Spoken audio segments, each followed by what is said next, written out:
ओम नारायणाय परिपूर्णगुणार्णवाय विश्वोदयस्थितिलयोन्नियतिप्रदाय ध्यानप्रदाय विबुधासुरसौख्यदुःख सत्कारणाय वितताय नमो नमस्ते। अभ्रमं भङ्गरहितम् अजडं विमलं सदा आनन्दतीर्थमतुलं भजे तापत्रयापः। भवति यदनुभावादेडमूकोऽपि वाग्मी जडमतिरपि जन्तुर्जायते प्राज्ञमौलिः। सकलवचनचेतो देवता भारती सा मम वचसि निधत्तां सन्निधिं मानसे च।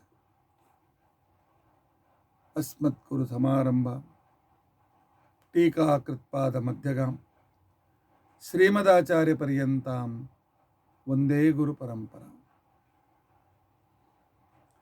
विद्यायां विबुधाचार्यं वेदज्ञानाब्धिचन्दिरं दुर्मतध्वान्तमार्ताण्डं सत्यध्यानमुनिं भजे। पञ्चाशद्वर्षपर्यन्तं सततं रामपूजकः श्री सत्यप्रमोदगुरुराट्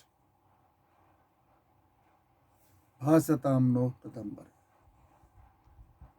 बन्धुस्त्वं गुरुरिष्टदैवतमिति त्वत्पादपङ्केरुहं प्राप्तं मां परिपालयेति सततं याचे निबद्धाञ्जलिः। चित्तं मत्कुणदोषचिन्तनविधौ नूनं मनं मा कृथाः। श्री सत्यात्मगुरो त्वदङ्घ्रियुगलं हित्वा नमे सद्गति। यैरहं शुकवत् सम्यक् शिक्षितोऽस्मि कृपालुभे तान् वन्दे धेनुपाचार्यान् तत्त्वज्ञानार्थसिद्धये। श्री गुरुभ्यो नमः। हरिः ओम हरिः ओम हरिः ओम। स्वस्त्यस्तु अषेढ सन्मंगलानि सन्तु। श्लोकैकश्रवणपठनमात्रेण वक्तुश्च श्रोतॄणां निखिल कलिकृत कल्मषापनोदनपटुतर धर्माद्यखिल पुरुषार्थ साधनीभूते अद्य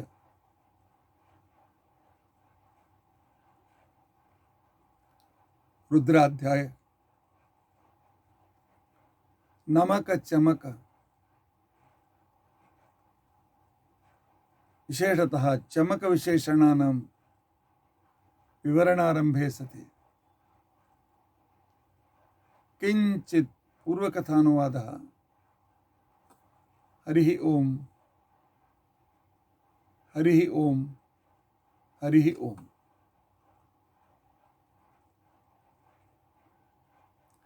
हरे राम राम राम हरे हरे, हरे कृष्णा कृष्ण कृष्ण हरे हरे, हरे राम राम राम हरे हरे, हरे कृष्णा कृष्ण कृष्ण हरे हरे, हरे राम राम राम हरे हरे, हरे कृष्णा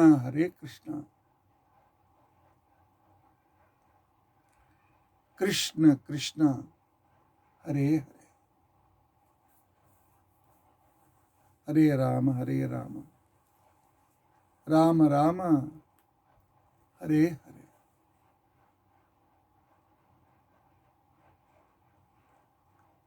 हरे कृष्णा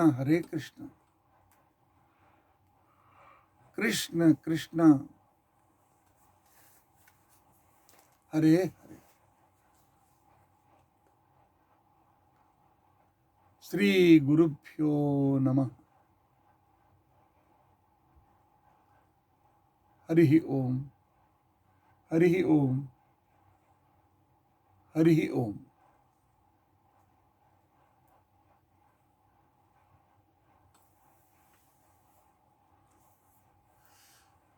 ಮೂರು ದಿನಗಳವರೆಗೆ ವಿವಾಹದ ಸಂಸ್ಕಾರದ ವಿವರಣೆಯ ಬಗ್ಗೆ ಕೆಲವು ಮಾತುಗಳನ್ನು ನೀವು ಕೇಳಿದ್ದೀರಿ.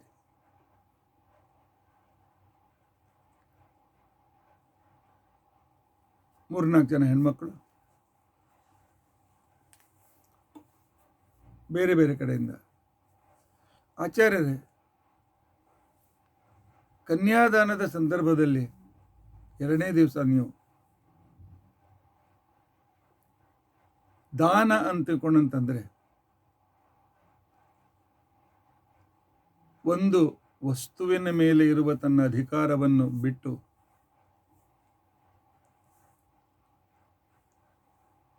ಆ ವಸ್ತುವನ್ನು ಇನ್ನೊಬ್ಬರ ಕೈಯಲ್ಲಿ ಅವರ ಅಧಿಕಾರದಲ್ಲಿ ಕೊಡುವುದು, ಇದು ದಾನ ಅಂತ ತಿಳ್ಕೊಂಡಂತ ಹೇಳಿ ಪರಿಭಾಷೆ ಹೇಳಿದರೆ ಹೌದು, ನಾ ಹೇಳಿದ್ದೆ. ಸ್ವತ್ವ ತ್ಯಾಗಪೂರ್ವಕ ಪರಸತ್ವಾಪಾದನಂ ದಾನಂ ಅಂತ ತಿಳ್ಕೊಂಡಂತ ಹೇಳಿ ಪರಿಭಾಷೆ ಇದೆ. ಆದರೆ ನಾನು ದಾನದ ಪರಿಭಾಷೆ ಹೇಳಿದೆ. ಬರೆದ ಪ್ರತಿಯೊಬ್ಬರ ಪ್ರಶ್ನೆ ಏನು, ದಾನ ಕೊಡಲಿಕ್ಕೆ ನಾವೇನು, ಒಂದು ಜಡ ಏನು, ವಸ್ತು ಏನು, ವಸ್ತುವನ್ನೇ ದಾನ ಕೊಡಬೇಕು ಅಂತಕೊಂಡಂತೆ ಎಲ್ಲಿ ನಿಯಮ ಇದೆ? ದಾನ ಮನುಷ್ಯರನ್ನು ಕೊಡಲಿಬಾರದು.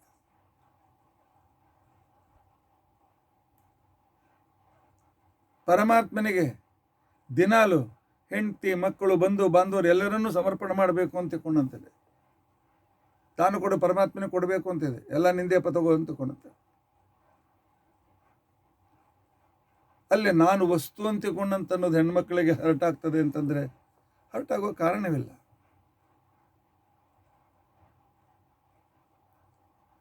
ಗಂಡಸ ಮಕ್ಕಳನ್ನು ಕೂಡ ನೀವು ದಾನ ಕೊಡೋದಿಲ್ಲ, ಕೊಡ್ತೇವೆ. 8ನೇ ವರ್ಷ ಆದಾಕ್ಷಣಕ್ಕೇನೆ ಗುರುಗಳಿಗೆ ಅವರನ್ನು ನಾವು ಸಮರ್ಪಣೆ ಮಾಡ್ತೇವೆ, ಅವ್ರಿಗೆ ದಾನ ಕೊಟ್ಬಿಡ್ತೇವೆ. ಹೋಗ್ಲಿ, ದಾನ ಶಬ್ದದಿಂದ ಮನಸ್ಸನ್ನು ನೋಯಿಸ್ತಾ ಇದ್ರೆ ಅದನ್ನು ಸ್ವಲ್ಪ ಬೇರೆ ಶಬ್ದದಲ್ಲೂ ಕೂಡ ಹೇಳ್ಬೋದು. ನನ್ನ ಮಗಳನ್ನು ಬೆಳೆಸು, ಅವಳಿಗೆ ಅನುಕೂಲ ಮಾಡಿಕೊಟ್ಟವಳು ಸುಖ ಕೊಡುವ ಜವಾಬ್ದಾರಿ ನಂದೇನಿತ್ತು, ಆ ಜವಾಬ್ದಾರಿಯನ್ನು ಇನ್ನೊಬ್ಬ ವರನಿಗೆ ಒಪ್ಪಿಸಿದ್ದೇವೆ. ಜವಾಬ್ದಾರಿಯನ್ನು ಒಪ್ಪಿಸಿದ್ದೇವೆ ಅಂತ ಅನ್ನೋದು ಒಂದೇ, ಅವರ ಅಧಿಕಾರದಲ್ಲಿ ಅವಳನ್ನು ಕೊಟ್ಟಿದ್ದೇವೆ ಅಂತ ಅನ್ನೋದು ಒಂದೇ. ಇಲ್ಲ, ಅಧಿಕಾರ ಶಬ್ದ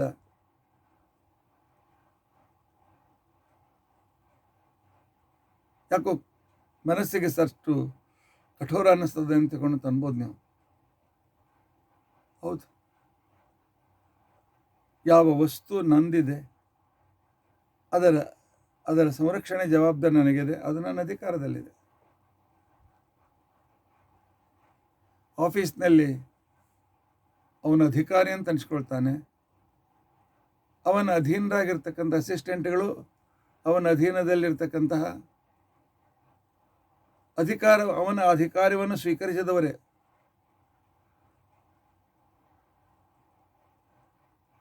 ನಮಸ್ತೆ ಸರ್ ಅಂದಾಗ ಅವರ ಅಧಿಕಾರಿಗಳು ಇವರ ಅಧೀನರು ಅಂತ ಅರ್ಥ. ನಾವೆಲ್ಲರೂ ಪರಮಾತ್ಮನ ಅಧೀನರೇ, ನಾವೆಲ್ಲರೂ ನಮ್ಮ ಗುರುಗಳ ಅಧೀನ, ಗುರುಗಳು ಅವರ ಗುರುಗಳ ಅಧೀನ, ಸಂಪೂರ್ಣ ಜಗತ್ತು ವಾಯುದೇವರ ಅಧೀನ, ವಾಯುದೇವರು ಮಹಾಲಕ್ಷ್ಮಿ ಅಧೀನ. ಆದ್ದರಿಂದಾಗಿ ಏನು ತಪ್ಪು ತಿಳಿದುಕೊಳ್ಳುವ ಕಾರಣವಿಲ್ಲ. ಆದ್ದರಿಂದಾಗಿ ಮತ್ತೆ ಮಗಳನ್ನು ಇನ್ನೊಬ್ಬರ ಅಧಿಕಾರದಲ್ಲಿ ಕಳಿಸ್ತಾನೆ ಅಂದ್ರೆ ಅರ್ಥವೇನು? ಅವರ ಸಂರಕ್ಷಣೆಯಲ್ಲಿ ಕಳಿಸ್ತಾನೆ ಅಂತ ಅರ್ಥ. ನಮ್ಮ ಶಾಸ್ತ್ರ ಹೇಳ್ತದೆ, ಹೆಣ್ಣು ಮಕ್ಕಳಿಗೂ ಕೂಡ ಇಂಡಿವಿಜುವಲಿಟಿ ಇದೆ, ಸ್ವಂತಿಕೆ ಇದೆ, ಆದರೆ ಉಚ್ಛೃಂಖಲತೆ ಇಲ್ಲ. ಹೆಣ್ಣು ಮಕ್ಕಳಿಗೆ ಒಂದು ಗಂಡಿನ ಸಂರಕ್ಷಣೆ ಬೇಕೇ ಬೇಕು. ಹೆಣ್ಣು ಮಕ್ಕಳಿಗೆ ಗಂಡಿನ ಸಂರಕ್ಷಣೆ ಇಲ್ಲ ಅಂತ ತಿಳ್ಕೊಂಡು ತಂದಾಕ್ಷಣಕ್ಕೇನೆ ಸಮಾಜ ಆ ಹೆಣ್ಣನ್ನು ಹರಿದು ಹಂಚಿ ತಿಂತದೆ. ನಿಮಗೆಲ್ಲ ಗೊತ್ತಿದೆ, ಪೇಪರ್ನಲ್ಲೆಲ್ಲ ಬಂದಿದೆ. ಯಾವನೋ ಒಬ್ಬ ವಿಧರ್ಮೀಯ ವ್ಯಕ್ತಿ, ಒಬ್ಬ ಹಿಂದೂ ಹುಡುಗಿ, ಅವಳು ನಮ್ಮ ವಿದ್ಯಾಪೀಠದ 2 ಸ್ಟೇಷನ್ ಮೊದಲು, 1 ಸ್ಟೇಷನ್ ಮೊದಲು ನಾಲಸೋಪಾರ ಅಂತ ಸ್ಟೇಷನ್ ಇದೆ. ಆ ಹಳ್ಳಿಯಲ್ಲಿ, ಆ ಹಳ್ಳಿಯಿಂದ ಈಗ ಎಲ್ಲ ದೊಡ್ಡ ಶಹರ ಆಗಿದೆ, ಇರ್ತಕ್ಕಂಥ ಹುಡುಗಿ ಅವಳನ್ನೇನೋ ಮೋಸ ಮಾಡಿ, ಈಗೆಲ್ಲ ಗೂಗಲ್ನಲ್ಲಿ ಫ್ರೆಂಡ್ಸ್ ಆಗ್ತಾರಲ್ಲ, ಫೇಸ್ಬುಕ್ಕು ಇದೆಲ್ಲ ಹುಚ್ಚುತನ. ಯೋಗ್ಯರ ಜೊತೆಗೆ ಫೇಸ್ಬುಕ್ ಇಟ್ಕೊಳ್ಳಿ, ಅಯೋಗ್ಯರ ಜೊತೆಗೆ ಬೇಡ. ಅಪ್ಪ ಅಮ್ಮನ ಮಾತನ್ನು ಕೇಳದೆ ಅವರ ವಿರೋಧ ಮಾಡಿ, ನಾನು ದೊಡ್ಡವಳಾಗಿದ್ದೇನೆ, ನನಗೆ ಅಧಿಕಾರ ಇದೆ ಅಂತಿಕೊಂಡಂತ ರಿಲೇಷನ್ಶಿಪ್ನಲ್ಲಿ ಹೋದ್ಲು. ಮುಂದೆ ಅವನಿಗೆ ಅವಳು ಬೇಸರ ಬಂತು. ಸ್ವಲ್ಪ ದಿವಸ ಅವಳಿಂದ ಏನು ತೆಗೆದುಕೊಂಡ. ಇವಳು ಮದುವೆ ಮಾಡಿಕೊ ಅಂತ ತಿಳ್ಕೊಂಡಂತಂದಾಗ ಅವನಿಗೆ ಗೊತ್ತಾಯ್ತು, ಈ ಕಡೆ ತಂದೆ ತಾಯಿಗಳ ಆಧಾರಿಕೆಗಿಲ್ಲ, ಸಂರಕ್ಷಣೆ ಇಲ್ಲ ಅಂತ ತಿಳ್ಕೊಂಡಂತ ಅವಳನ್ನು ತುಂಡು ಮಾಡಿ ಫ್ರಿಜ್ನಲ್ಲಿ ಇಟ್ಟ. ಹೀಗೆ ಆಗಬಾರ್ದು ಅಂತ ತಿಳ್ಕೊಂಡಂತ ಹೇಳಿ ನಮ್ಮ ಶಾಸ್ತ್ರ ಹೇಳ್ತಾರೆ, ಬಾಲ್ಯದಲ್ಲಿ ತಂದೆ ಸಂರಕ್ಷಣೆ ಮಾಡಬೇಕು ಹೆಣ್ಮಕ್ಕಳನ್ನು, ತಾರುಣ್ಯದಲ್ಲಿ ಅಥವಾ ಮಧ್ಯ ವಯಸ್ಸಿನಲ್ಲಿ ಗಂಡ ಸಂರಕ್ಷಣೆ ಮಾಡಬೇಕು.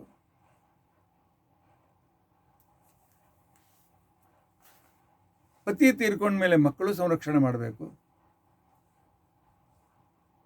ಇಲ್ಲ, ಅಣ್ಣ ತಮ್ಮಂದಿರ ಜವಾಬ್ದಾರಿಯೂ ಕೂಡ ಇದೆ, ಅಣ್ಣ ತಮ್ಮಂದಿರು ಸಂರಕ್ಷಣೆ ಮಾಡಬೇಕು.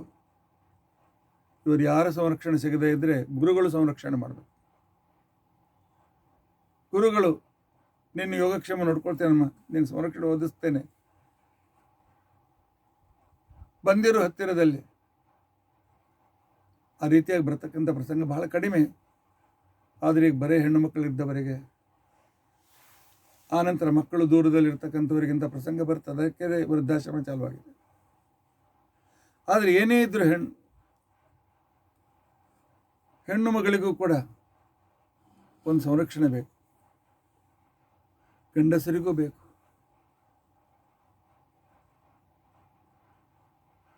ಈ ಕಡೆಗೆ ತಂದೆ ತಾಯಿ ಹೊರಟೋದ್ರು,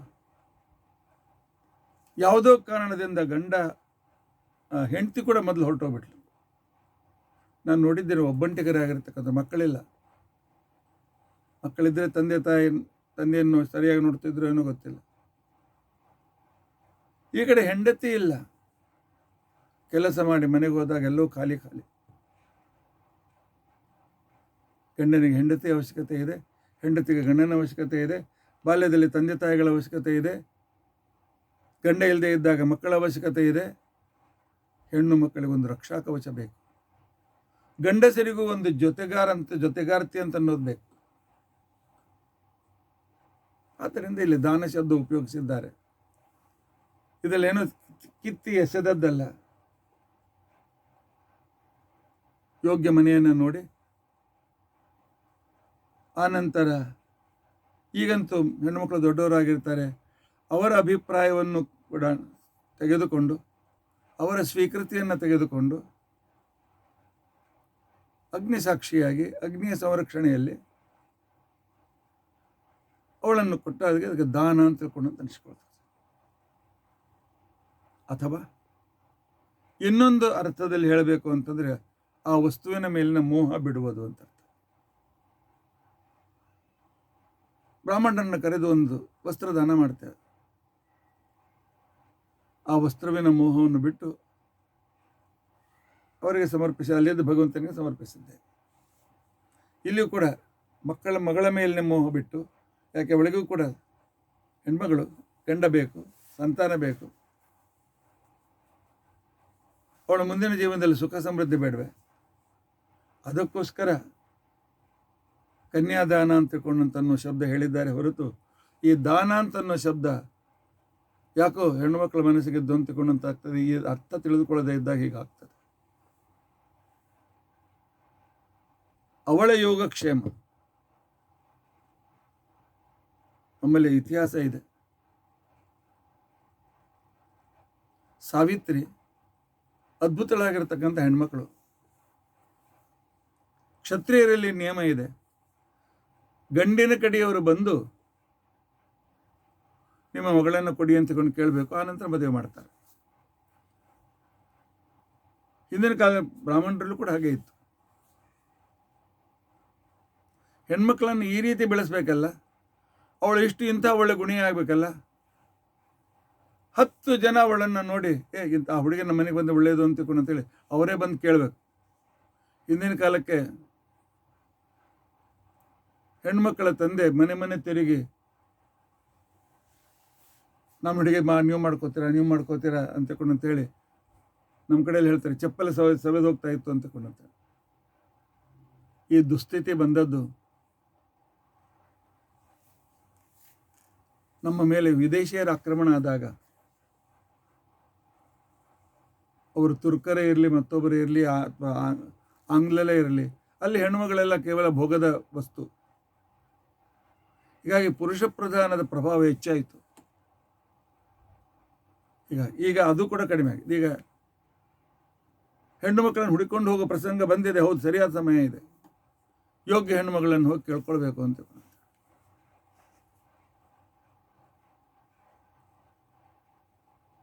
ಸಾವಿತ್ರಿಯನ್ನು ಯಾರೂ ಕೇಳಲಿಲ್ಲ. ಯಾಕೆ? ಅವಳು ಮಹಾ ತೇಜಸ್ವಿನಿ, ಮಹಾ ವಿದ್ಯಾವಂತಳು. ಅವಳನ್ನು ನೋಡಿ ಅನಿಸ್ತಾ ಇದ್ರು, ಇವಳಿಗೆ ನಾನು ಗಂಡಾಗಲಿಕ್ಕೆ ಯೋಗ್ಯ ಅಲ್ಲ ಅಂತ. ಕೊನೆಗೆ ತಂದೆ ಅಶ್ವಪತಿ ಸಾವಿತ್ರಿಗೆ ಹೇಳಿದ, ಅಮ್ಮ ಸಾವಿತ್ರಿ, ನಾನು ವಟ ಸಾವಿತ್ರಿ ಪೂರ್ಣಿಮೆಯಲ್ಲಿ 3 ದಿವಸ ಈ ಕಥೆಯನ್ನು ಪೂರ್ತಿ ವಿಸ್ತಾರವಾಗಿ ಹೇಳಿದ್ದೇನೆ. ನಿನಗೆ ಯೋಗ್ಯನಾದ ಪತಿಯನ್ನು ಹುಡುಕೊಂಡು ಬಾ ಅಂತ ಇದ್ದ. ಮನಸ್ಸಿನ ವಿರುದ್ಧ ಕೊಟ್ಟರೆ ಅದು ದಾನ ಅಥವಾ ಮತ್ತೊಂದೇನೋ ಅನ್ಬೋದು. ಮನಸ್ಸಿನ ವಿರುದ್ಧ ಇವಳು ಒಪ್ಪಿಗೆಯಿಂದಲೇ ಆ ಮನೆ ಕಳಿಸಿದ್ದರಿಂದಾಗಿ ಇಲ್ಲಿ ಯಾವುದೇ ರೀತಿಯಾಗಿರ್ತಕ್ಕಂಥ ಮನಸ್ಸಿಗೆ ತಪ್ಪು ತಿಳಿದುಕೊಳ್ಳೋ ಅವಶ್ಯಕತೆ ಇಲ್ಲ ಅಂತ ನನಗೆ ಅನ್ನಿಸ್ತದೆ. ಮತ್ತೇನಾದರೂ ಕ್ಲಾರಿಫಿಕೇಶನ್ ಬೇಕಾಗಿದ್ದರೆ ಅವಶ್ಯವಾಗಿ ನಿಮ್ಮ ಪ್ರಶ್ನೆಗಳನ್ನು ಕಳಿಸ್ಬೋದು. ಇರಲಿ. 4 ದಿನಗಳ ಹಿಂದೆ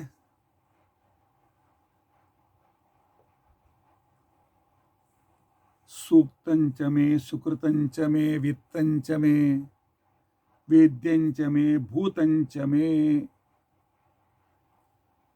64ನೇ ಬೇಡಿಕೆ, ಪ್ರಾರ್ಥನೆ.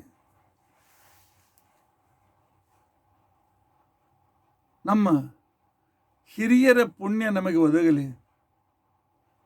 ನಮ್ಮ ಕುಲಧರ್ಮ ಕುಲಾಚಾರಗಳ ಜ್ಞಾನ ನಮಗಾಗಲಿ. ನಮ್ಮ ಕುಲದೇವತೆಯನ್ನು ನಾವು ಆರಾಧನೆ ಮಾಡುವಂತೆ ಆಗಲಿ. ಅವರ ಅನುಗ್ರಹವನ್ನು ಪಡೆಯುವಂತೆ ಆಗಲಿ. ನಮ್ಮ ಕುಲ ಯಾವುದು, ನಮ್ಮ ಹಿರಿಯರು ಯಾವುದು, ನಮ್ಮ ಗೋತ್ರ ಏನು, ನಮ್ಮಲ್ಲಿ ಬಂದಿರತಕ್ಕಂಥ ಶ್ರೇಷ್ಠ ವಂಶಸ್ಥರು ಯಾರು, ಈ ಇತಿಹಾಸ ಮಕ್ಕಳಿಗೆ ಗೊತ್ತಿರಬೇಕು. ಮತ್ತು ನಮ್ಮ ಮನೆತನದ ಪೂಜಾ ಪುನಸ್ಕಾರ ಉತ್ಸವಾದಿಗಳು ಯಾವುದಿವೆ, ಆ ಜ್ಞಾನವನ್ನು ಕೂಡ ನಾವು ಮಾಡ್ಕೋಬೇಕು. ಈಗ ಬಂದಿರತಕ್ಕಂಥ ಮಾಡರ್ನ್ ಹೆಣ್ಮಕ್ಳು ನಮಗೆ ಗೊತ್ತಿಲ್ಲ, ನಮಗೇನು ಬೇಕಾಗಿಲ್ಲ ಅಂತ ಅಂದ್ಬಿಡ್ತಾರೆ. ಅದೇ ದುಃಖಕ್ಕೆ ಕಾರಣವಾಗುತ್ತೆ. ಇರಲಿ. ಭವಿಷ್ಯಂಚಮೇ, ಭವಿಷ್ಯವನ್ನು ತಿಳಿದುಕೊಳ್ಬೇಕು ಅಂತಂದಿದ್ದಾರೆ. ಏನು ಭವಿಷ್ಯ ಅಂತ ತಿಳ್ಕೊಂಡು ಜ್ಯೋತಿಷ್ಯ ಅಲ್ಲ.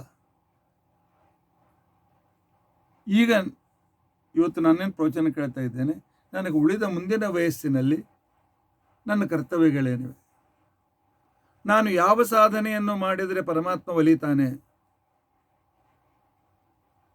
ನನ್ನ ಕರ್ತವ್ಯ ಕರ್ಮಗಳೇನು, ಇವುಗಳನ್ನು ತಿಳಿದವರ ಹತ್ರ ಹೋಗಿ ಕೇಳ್ಕೊಳ್ಬೇಕು. ಪ್ರತಿಯೊಬ್ಬ ವ್ಯಕ್ತಿ ಒಬ್ಬ ಗುರುಗಳನ್ನು ಮಾಡಿಕೊಳ್ಳಿ. ಆ ಗುರುಗಳಿಗೆ ಹೋಗಿ ಕೇಳಿ, ಮುಂದೆ ನಾನೇನು ಮಾಡಲಿ, ಯಾವ ಜಪ ಮಾಡಲಿ, ನನ್ನ ಮನಸ್ಸು ಸಮಸ್ಯೆ ಹೀಗಿದೆ, ನಾವು ಯಾವ ಪೂಜೆ ಯಾವ ಪಾರಾಯಣ ಮಾಡಲಿ, ಅಥವಾ ಸಮಸ್ಯೆ, ಕೌಟುಂಬಿಕ ಸಮಸ್ಯೆ ಏನಿಲ್ಲ, ಆದರೆ ನನ್ನ ಸಾಧನೆ ಆಗಬೇಕಾಗಿದೆ. ಸಾಧನೆಯ ಸ್ಟೆಪ್ಗಳು ಯಾವುದು, ಯಾವ್ದು ಮೊದಲು, ಯಾವ್ದು ನಂತರ, ಯಾವುದಾದ ನಂತರ ಅನ್ನುವ ಸರಿಯಾದ ತಿಳುವಳಿಕೆಯನ್ನು ನಾವು ಸಂಪಾದನೆ ಮಾಡುವುದು ಅತ್ಯಂತ ಅವಶ್ಯಕವಾಗಿದೆ. ಆದ್ದರಿಂದಾಗಿ ಭವಿಷ್ಯಂಚಮೇ, ಮುಂದಿನ ಪ್ರತಿಯೊಂದು ಹೆಜ್ಜೆ ಗುರುಗಳ ಮಾರ್ಗದರ್ಶನದಲ್ಲಿ. ಔಷಧಿ ತೆಗೆದುಕೊಳ್ಳುವಾಗಲೇ ಅಡ್ವರ್ಟೈಸ್ಮೆಂಟ್ನಲ್ಲಿ ಹೇಳ್ತಾರೆ, ಯು ಟೇಕ್ ಇನ್ ಡಾಕ್ಟರ್ಸ್ ಸೂಪರ್ವಿಸೇಷನ್ ಅಂತ ಹೇಳ್ತಾರೆ. ಹಾಗೆ ಸಾಧನೆಯೂ ಕೂಡ ಗುರುಗಳ ಅಬ್ಸರ್ವೇಷನಲ್ಲಿ ನಡೆಯಬೇಕು. ಅಂಥ ಒಳ್ಳೆಯ ಗುರುಗಳನ್ನು ಕೊಡು ಪರಮಾತ್ಮ. ನನ್ನ ಉಳಿದ ಆಯುಷ್ಯದಲ್ಲಿ ನಾನು ಮಾಡಲೇಬೇಕಾಗಿರ್ತಕ್ಕಂಥ ಕರ್ತವ್ಯ ಯಾವುದರಿಂದ ನೀನು ಒಲಿತೀಯ ಪರಮಾತ್ಮ, ಅದನ್ನು ನನಗೆ ಅನುಕೂಲ ಮಾಡಿಕೊಡು ಅಂತ ತಿಳ್ಕೊಂಡು ಅಂತ ಹೇಳಿ ಇಲ್ಲಿ ವಿಶ್ವಾಮಿತ್ರರು ಶ್ರೀ ರಾಮಚಂದ್ರನಿಗೆ ಕೇಳ್ಕೊಳ್ತಾ ಇದ್ದಾರೆ. ಭವಿಷ್ಯಂಚಮೇ, ಇದ್ರ ಬಗ್ಗೆ ಬೇಕಾದಷ್ಟು ಹೇಳಿಕೆದೆ. ಆದರೂ ಮುಂದಿನ ಸಾಧನೆ ಅಂತನೂ ಇಟ್ಟುಕೊಂಡು ಆ ರೀತಿಯಾಗಿರ್ತಕ್ಕಂಥ ಪ್ರಯತ್ನ ಮಾಡ್ತಾ ಇರಿ. 66ನೆಯ ಪ್ರಾರ್ಥನೆ ಸುಗಂಚಮೇ.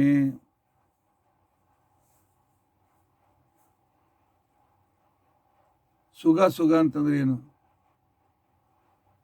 ಸು ಅಂದರೆ ಒಳ್ಳೆಯ, ಶಾಸ್ತ್ರೋಕ್ತವಾದ, ಪುಣ್ಯಕರವಾದ. ಗಮನ ಅಂದರೆ ಮುಂದಿನ ಹೆಜ್ಜೆ ಅಂದರೆ ಸದಾಚರಣೆ. ಯಾವುದು ಸದಾಚಾರ? ಸಜ್ಜನರು ಮಾಡುವ ನಮ್ಮ ಸ್ವರೂಪೋದ್ಧಾರಕವಾಗಿರ್ತಕ್ಕಂಥ ಆಚರಣೆ ಯಾವುದು? ಪ್ರತಿಯೊಬ್ಬನಿಗೆ ಗೊತ್ತಿರಬೇಕು. ಅರ್ಧಂಬರ್ಧ ಗೊತ್ತಿದೆ, ಇಂಟ್ರೆಸ್ಟ್ ಇಲ್ಲ, ಅಥವಾ ತಿಳಿದುಕೊಳ್ಳಿಕ್ಕೆ ಹೋಗಲಿಲ್ಲ. 8ನೇ ವಯಸ್ಸಿಗೆ ಉಪನಯನ ಆಗಿದೆ, ಈಗ 80 ವರ್ಷ ನಡೆದಿದೆ.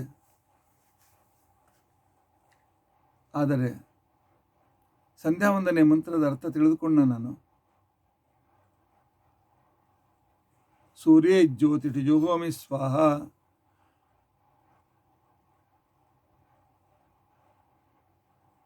ಅಗ್ನಿ ಅಂತಿಕೊಂಡಂತ ಹೇಳಿ ಸತ್ಯ ಜ್ಯೋತಿ ಜುಹೋಮಿ ಸ್ವಾಹ ಸಾಯಂಕಾಲದಲ್ಲಿ. ಏನು ಸತ್ಯ ಜ್ಯೋತಿಷಿ ಅಂದ್ರೇನು? ಸೂರ್ಯೋಜ್ಯೋತಿಷಿ ಅಂತ ತಿಳ್ಕೊಂಡಂತಂದ್ರೇನು? ಉರ್ವಶ್ಯಾಂ ದಿಶೆ ಯಾಶ್ಚ ದೇವತಾ ಏತಶ್ಯಾಂ ಸಂವಶಂತಿ ತೇಭ್ಯಶ್ಚ ನಮಃ. ಪೂರ್ವಕ್ಕೆ ಯಾರ್ಯಾರು ದೇವತೆಗಳಿದ್ದಾರೆ ಗೊತ್ತಿದೆ ನಮಗೆ. ಗೊತ್ತಿಲ್ದಾರೆ ಯಾಕೆ ಗೊತ್ತಲ್ಲಿ ಮಾಡ್ಕೊಳ್ಬಾರ್ದು?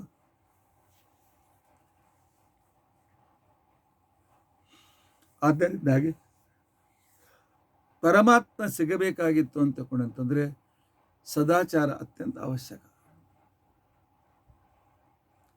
ಅದಕ್ಕೋಸ್ಕರವೇ ಆಚಾರ್ಯರು ಸದಾಚಾರ ಸ್ಮೃತಿಯಲ್ಲಿ ಹೇಳ್ತಾರೆ, ಶ್ರೀಮದಾಚಾರ್ಯರು, ಆಚಾರ ಪರಮೋ ಧರ್ಮ.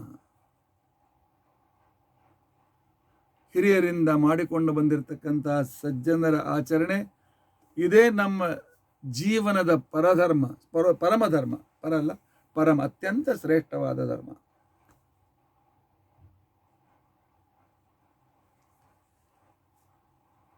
ಹಿರಿಯರು ಹಾಕಿಕೊಟ್ಟಿರ್ತಕ್ಕಂಥ ಶಾಸ್ತ್ರ, ನಮಗೆ ಹಾಕಿಕೊಟ್ಟಿರ್ತಕ್ಕಂಥ ಸದಾಚಾರವೇ ನಾವು ಮಾಡುವ ತಪಸ್ಸು.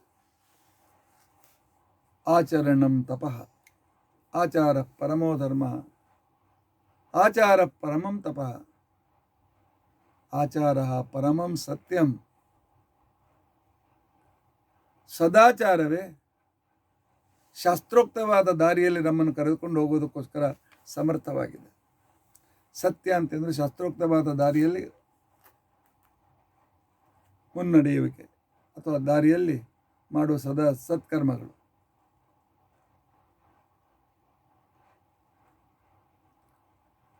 ಆಚಾರಂ ಪರಮಂ ತಪಃ, ಆಚಾರಂ ಪರಮಂ ಜ್ಞಾನಂ ಧ್ಯಾನಂ ಸತ್ಯಂ. ಜ್ಞಾನ, ಆಚಾರ ಬಗ್ಗೆ ತಿಳಿದುಕೊಳ್ಳೋದೇ ಪ್ರಥಮ ಜ್ಞಾನ.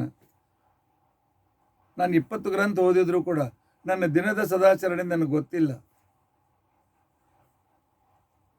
ನಾನೊಬ್ಬ ಗೃಹಸ್ಥನಾಗಿ ಏನು ಮಾಡಬೇಕು ಗೊತ್ತಿಲ್ಲ. ಏನು ಪ್ರಯೋಜನ? ಪಾಠ ಯಾವುದು ಉಪಯೋಜನ? ಪಾಠ ಓದಿದ್ದನ್ನು ಇಂಪ್ಲಿಮೆಂಟೇಷನ್ ಮಾಡಬೇಕು. ಅದು ಬಹಳ ಮಹತ್ವಪೂರ್ಣವಾಗಿರ್ತಕ್ಕಂಥ. ಆದ್ದರಿಂದಾಗಿ ಸುಗಂಚಮೆ, ಸುಗಮನ, ಸದಾಚರಣ. ಸದಾಚರಣದಲ್ಲಿ ನನಗೆ ಇಷ್ಟವಿರಬೇಕು. ಅದಕ್ಕೋಸ್ಕರ ಸದಾಚರಣೆ ಏನು ಅಂತ ಅನ್ನೋದು ನಮ್ಗೆ ಗೊತ್ತಿರಬೇಕು. ಇನ್ನು 67ನೇಯ ಪ್ರಾರ್ಥನೆ. ನಾನು ಸಂಕ್ಷಿಪ್ತ ಹೇಳಿ ಮುಂದೆ ಹೋಗ್ತಾ ಇದ್ದೇನೆ, ಇಲ್ಲದ್ರೆ ಬಹಳ ಅನೇಕ ವರ್ಷಗಳವರೆಗೆ ವಿಳಂಬ ಆಗ್ತದೆ. ಸುಗಂಚಮೆ ಸುಪಥಂಚಮೆ.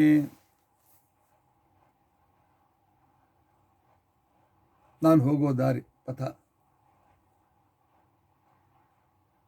ಅದು ಹೇಗಿರಬೇಕು? ಸುಪಥ ಆಗಿರಬೇಕು.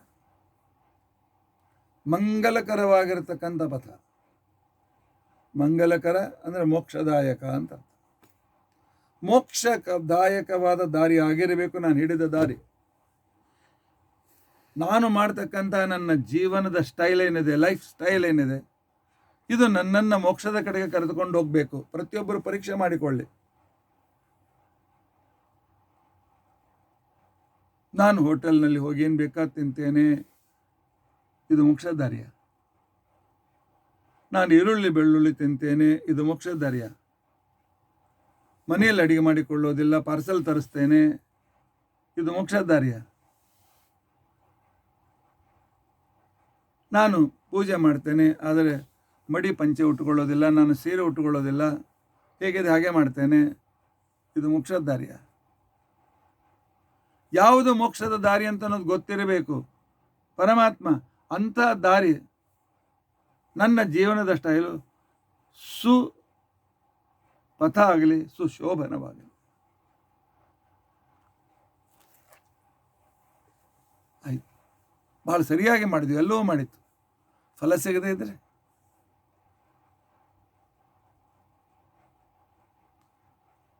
ಅದು ಆಶೋಕೆ ಬೇಕಾ? ಆದ್ದರಿಂದಾಗಿ ಸುಪಥಂಚಮೆ, ನನ್ನ ದಾರಿ ಸಫಲವಾದ ದಾರಿ ಆಗಲಿ, ನನಗೆ ಹೆಜ್ಜೆ ಹೆಜ್ಜೆಗೂ ಫಲ ಸಿಗ್ತಾ ಹೋಗಲಿ. ಶಾಸ್ತ್ರೋಕ್ತವಾಗಿರ್ತಕ್ಕಂಥ ಫಲ ನನಗೆ ಸಿಗ್ತಾ ಇರಲಿ. ನಿಜ ಇದೆ, ನನಗೆ ಗೊತ್ತಿದೆ. ಮಾ ಫಲೇಶು ಕದಾಚನ, ಫಲದ ವಿಷಯದಲ್ಲಿ ನನಗೆ ಸ್ವಾತಂತ್ರ್ಯ ಇಲ್ಲ ಅಂತ ಅನ್ನೋದು ಗೊತ್ತಿದೆ. ನನ್ನ ಕರ್ತವ್ಯದಲ್ಲಿ ಮಾತ್ರ ಪರಮಾತ್ಮನ ಅಧಿಕಾರ ಕೊಟ್ಟಿದ್ದಾನೆ, ಸ್ವಕರ್ಮೇಣ ಅಧಿಕಾರಸ್ಥೆ, ನನಗೆ ಗೊತ್ತಿದೆ.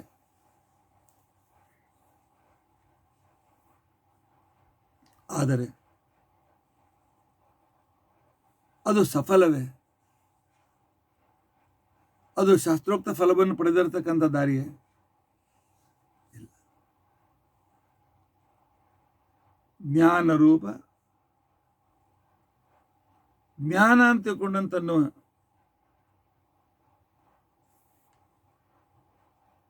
ನನ್ನ ದಾರಿ ಅಂತೇನಿದೆ, ಜ್ಞಾನದ ಸಂಪಾದನೆ ರೂಪವಾದಂಥದ್ದು, ಜ್ಞಾನದ ಅನುಭವ ರೂಪವಾಗಿರ್ತಕ್ಕಂಥ ದಾರಿ ಅಂತ ತಿಳ್ಕೊಂಡಂತೇನಿದೆ, ಅದು ಸುಪಥ ಅಂತ ತಿಳ್ಕೊಂಡಂತೆ ಅನಿಸ್ಕೊಳ್ತದೆ. ಸುಪಥ ಅಂದರೆ ಸದಾಚರಣೆ ಕೂಡ ಅಂತ ತಿಳ್ಕೊಂಡಂತ ಹೇಳಿದ್ರಲ್ಲ. ಸುಗಮ, ಸುಗಂಚಮೆ, ಸುಪಥಂಚಮೆ.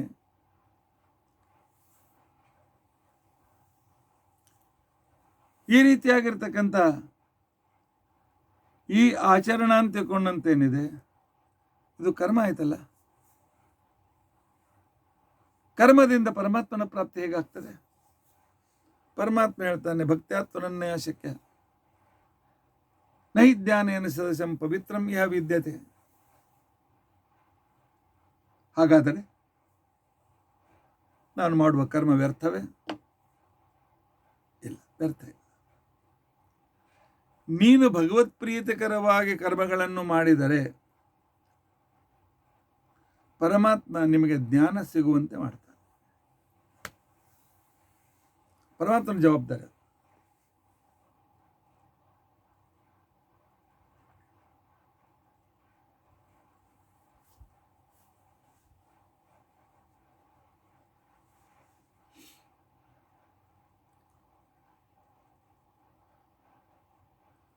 ಮೊನ್ನೆ ನಾನು ಬೆಂಗಳೂರಿಂದ ಬರುವಾಗ ಒಬ್ಬರವರು ವೀಲ್ ಚೇರ್ನಲ್ಲಿ ಒಬ್ಬರು ಮುದುಕರನ್ನು ಕೂಡಿಸಿದ್ದು.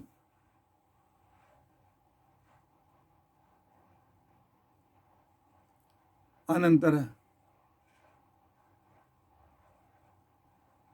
ಎಲ್ಲರೂ ನಿಮ್ಮ ಸೀಟಿನ ಕಡೆಗೆ ಹೋಗಬೇಕು ಅಂತ ಅನೌನ್ಸ್ಮೆಂಟ್ ಕೂಡ ಆಯಿತು. ಪ್ರತಿಯೊಬ್ಬರು ಕ್ಯೂರಿನಲ್ಲಿ ನಿಂತುಕೊಂಡು ಲೈನ್ಗೆ ಹೋಗ್ಲಿಕ್ಕೆ ಪ್ರಾರಂಭ ಮಾಡಿದ್ರು. ಆದರೆ ಯಾವನು ವೀಲ್ ಚೇರ್ ಇದ್ದ ಅವನು ಹೀಗೆ ಬರ್ತೇನೆ ಅಂತ ಹೋದವನು ಪತ್ತೆ ಇಲ್ಲ. ಆ ಮುದುಕರು ಅಳ್ಳಿಕ್ಕೆ ಪ್ರಾರಂಭ ಮಾಡಿದ್ರು. ನನಗೆ ಎಲ್ಲೇ ಬಿಟ್ಟು ಅವ್ರು ಮುಂದೆ ಏನು ಗತಿ ಅಂತ ತಿಳ್ಕೊಂಡಂತೆ. ನಾನು ಹೇಳಿದೆ, ಚಿಂತೆ ಮಾಡಬೇಡಿ, ಒಮ್ಮೆ ಅವರು ನಿಮ್ಮನ್ನು ಕಂದುಕೊಂಡು ಬಿಟ್ಟಿದ್ದಾರೆ, ನೀವು ಒಳಗೆ ಹೋಗುವವರೆಗೂ ಪ್ಲೇನ್ ಬಿಡೋದಿಲ್ಲ, ಅವ್ರ ಜವಾಬ್ದಾರಿ.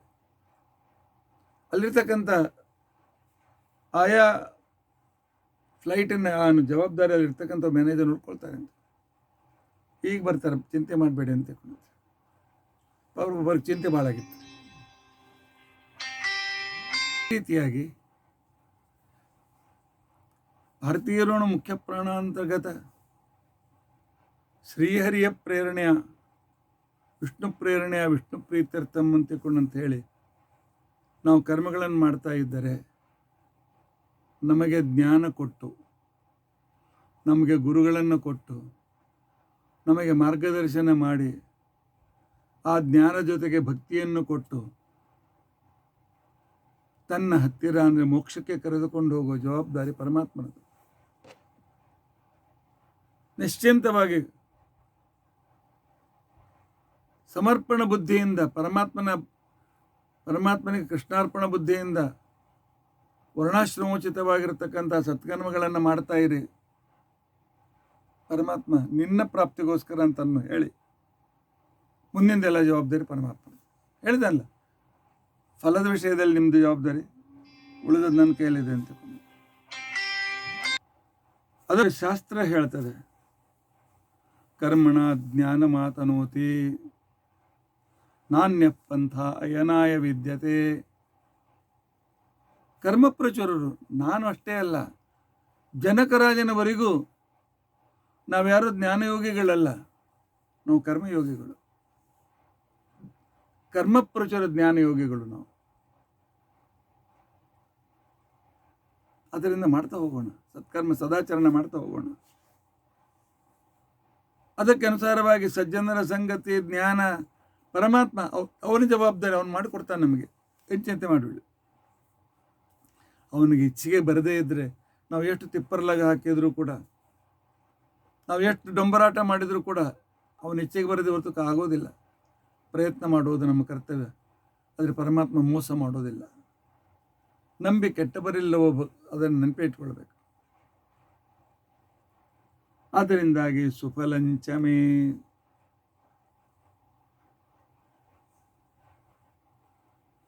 ಸುಪಥಂಚಮೆ, ವೃದ್ಧಂಚಮೆ.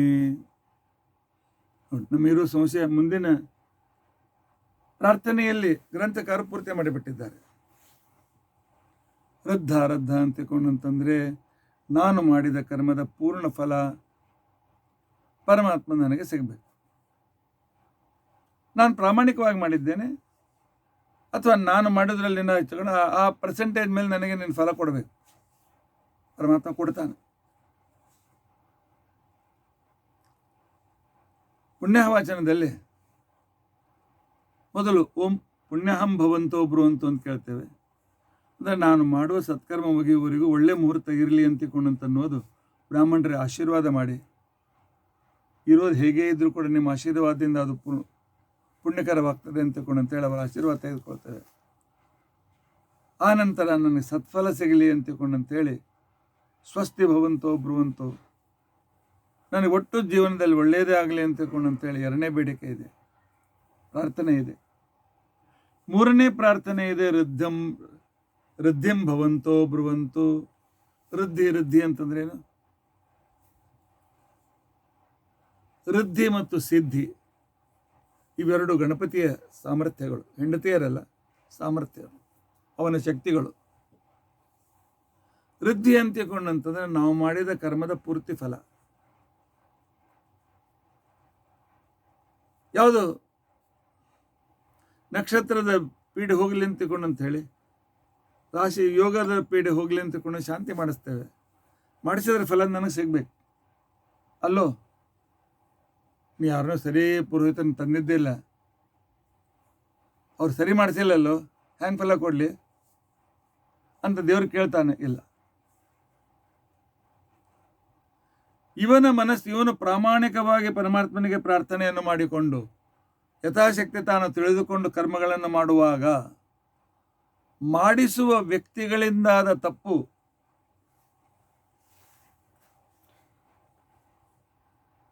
ಯಜಮಾನನಿಗೆ ಬರೋದಿಲ್ಲ. ಯಾಕೆ ಇವನು ಶ್ರದ್ಧೆಯಿಂದ ಆ ಜವಾಬ್ದಾರಿಯನ್ನು ಅವ್ರಿಗೆ ಒಪ್ಪಿಸಿದ್ದಾನೆ. ಇದಕ್ಕೆ ವರ್ಣಿ ಕೊಡೋದು ಅಂತಂತಾರೆ. ನಿಮ್ಮನ್ನು ಋತ್ವಿಗತ್ವೇನ ಅಹಂ ವೃಣೆ, ಬ್ರಹ್ಮಾತ್ವೇನ ಅಹಂ ವೃಣೆ,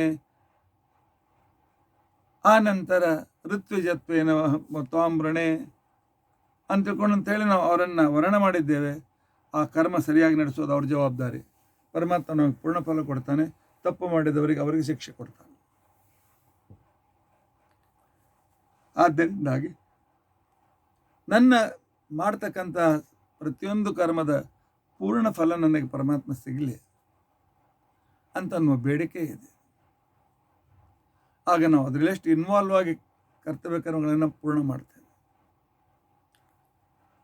ಏನೋ ಪುರೋಹಿತರು ಕರೆದಿದ್ದೇವೆ, ದಕ್ಷಿಣೆ ಕೊಡ್ತೀವಿ, ಏನೋ ಮಾಡಿಸ್ತಾರೆ ಅಂತ ತಿಳ್ಕೊಂಡು ಅಂತೇಳಿ ಮನಸ್ಸಿಲ್ಲದೆ ಆ ಕರ್ಮಕ್ರಿಯೆಗಳಲ್ಲಿ ಭಾಗವಹಿಸಿದರೆ ಪರಮಾತ್ಮ ಫಲ ಕೊಡೋದಿಲ್ಲ. ಮನಃಪೂರ್ವಕವಾಗಿ ಅದರಲ್ಲಿ ಇನ್ವಾಲ್ವ್ ಆಗಬೇಕು.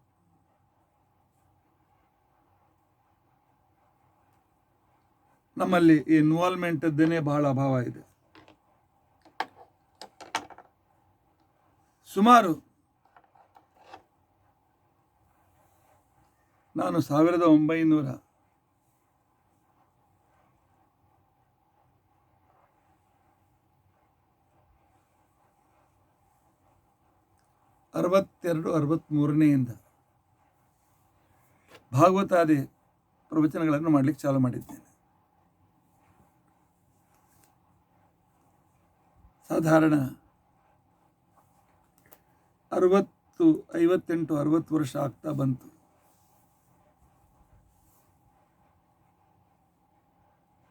ನಾನು ನನ್ನ ಪರಿಸರದಲ್ಲಿರುವ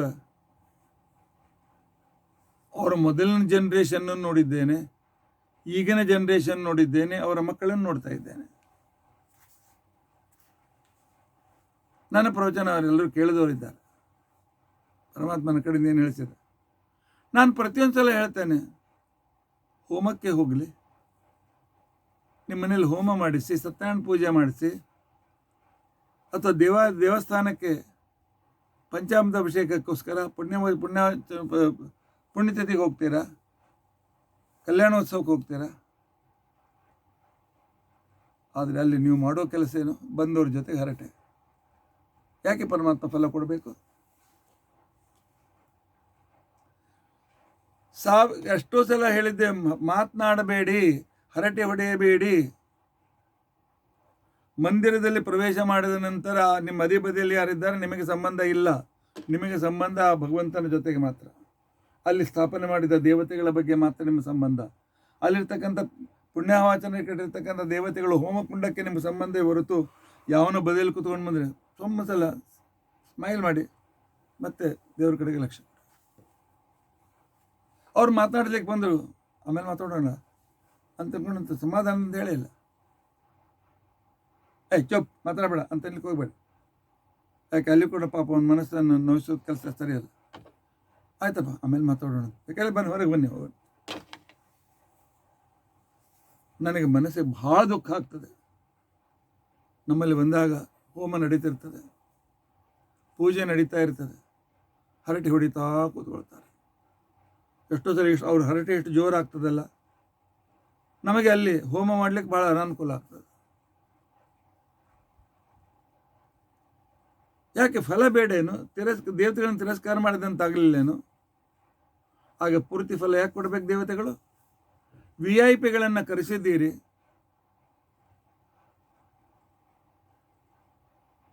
ಮದುವೆ ಮುಂಜುವೆ ಇವುಗಳ ಸಂದರ್ಭದಲ್ಲಿ ಪುಣ್ಯಾವಚನ ಮಾಡಿಸೋದು ದೊಡ್ಡ ಜವಾಬ್ದಾರಿ. ಯಜಮಾನ್ ನಮ್ಮ ಕಡೆ ಲಕ್ಷ್ಯ ಇರೋದಿಲ್ಲ. ಯಾರು ಬಂದರು, ಬರ್ರಿ ಅವ್ರು ಕರಿ ಇಲ್ಲಿ ನಾವು ಹೇಳ್ತಾ ಇರ್ತೇವೆ, ಏನಂತ ಗಣಪತಿ ನಮಃ ಅರ್ಘ್ಯಂ ಸಮರ್ಪಯಾಮಿ, ನೀರು ಬಿಡ್ತಾ ಇರ್ತಾರೆ ಲಕ್ಷ ಅಲ್ಲೇ. ನಿಮ್ಮ ಮನೆಗೆ ನಿಮ್ಮ ಮ್ಯಾನೇಜರನ್ನು ಕರೆಸಿ, ಅವನ ಕಡೆಗೆ ನೋಡದೆ ಅವನಿಗೇನೋ ತಿಲ್ಲಿ ಕೊಡಿ. ಇನ್ನೊಮ್ಮೆ ನಿಮ್ಮ ಮನೆಗೆ ಬರ್ತಾನೆ, ಕೆಲಸದಿಂದ ತೆಗೆದಾಕ್ತಾನೆ. VIP ದೇವತೆಗಳನ್ನು ಕರೆದು ನಮ್ಮ ಮನಸ್ಸು ಎಲ್ಲೆಲ್ಲೋ, ಇಲ್ಲ ಬದಲು ಹೆಂಡತಿ ಜೊತೆ ಹರಟೆ, ಇಲ್ಲ ಬಂಧುಗಳು ಯಾರು ಬಂದರು ಏನು ಬಂದರು ಅಂತ ತಿಳ್ಕೊಂಡು ಅಂತೇಳಿ ನನಗೆ ಬಹಳ ಸಿಟ್ಟು ಬರ್ತದೆ. ಆದರೆ ನನಗೆ ಸಿಟ್ಟು ಮಾಡಿದರೆ ನನಗೆ ತ್ರಾಸ ಆಗ್ತದೆ ಅಂತ ತಿಳ್ಕೊಂಡು ಅಂತೇಳಿ ನಾನು ಸಿಟ್ಟು ಮಾಡೋದಿಲ್ಲ. ಅಸಮಾಧಾನ ಭಾಳ ಆಗ್ತದೆ. ಏನಪ್ಪ, ದೇವರನ್ನು ಕರೆದಿದ್ದಾರೆ, ಎದುರಿನಲ್ಲಿ ವರುಣ ದೇವತೆ ಇದ್ದಾನೆ, ವಾಸ್ತುಪುರುಷ ಇದ್ದಾನೆ, ಗಣಪತಿ ಇದ್ದಾನೆ, ಮಾತೃಕಾ ದೇವತೆಗಳಿದ್ದಾರೆ, ಆನಂತರ ಹೋಮ ಹವನ ಇರ್ತಕ್ಕಂಥ ಅಲ್ಲಿ ಆಹ್ವಾನ ಮಾಡಿದ ದೇವತೆಗಳಿದ್ದಾರೆ. ಅವ್ರ ಎದುರಿನಲ್ಲಿ ಅವ್ರ ಕಡೆಗೆ ನಮಗೆ ಲಕ್ಷ್ಯ ಇಲ್ಲವೇ ಇಲ್ಲ. ಹಣ ಕೊಟ್ಟಿದ್ದೇವಲ್ಲ ಪುರೋಹಿತರಿಗೆ, ಮಾಡ್ಕೊಳ್ಳಿ, ಆಚಾರ್ಯ ನೀವು ಮಾಡ್ಕೊಳ್ಳಿ, ಹೋಗ್ಬಿಡ್ತೀವಿ. ಪೂರ್ಣಾವತಿ ಒಳಗೆ ನಮ್ಮನ್ನು ಕರೀರಿ. ಹೀಗೆ ಮಾಡೋದನ್ನ ಮಾಡಿಸ್ಲಿಕ್ಕೆ ಹೋಗ್ಬೇಡಿ. ದೇವತೆಗಳನ್ನ ಕರೆದು ಅಪಮಾನ ಮಾಡ್ಲಿಕ್ಕೆ ಹೋಗ್ಬೇಡಿ. ಮಾಡಲಿಲ್ಲ ಅಂತ ಕಷ್ಟ ಅನುಭವಿಸಿ, ಏನು ಮಾಡ್ಲಿಕ್ಕಾಗ್ತದೆ. ಮಾಡುವಾಗ ತಪ್ಪು ಮಾಡಿ ಇನ್ನೂ ಕಷ್ಟ ಅನುಭವಿಸೋದು ಬೇಡ. ಇಲ್ಲ, ಇನ್ವಾಲ್ವ್ ಆಗಿ ಮಾಡಿ.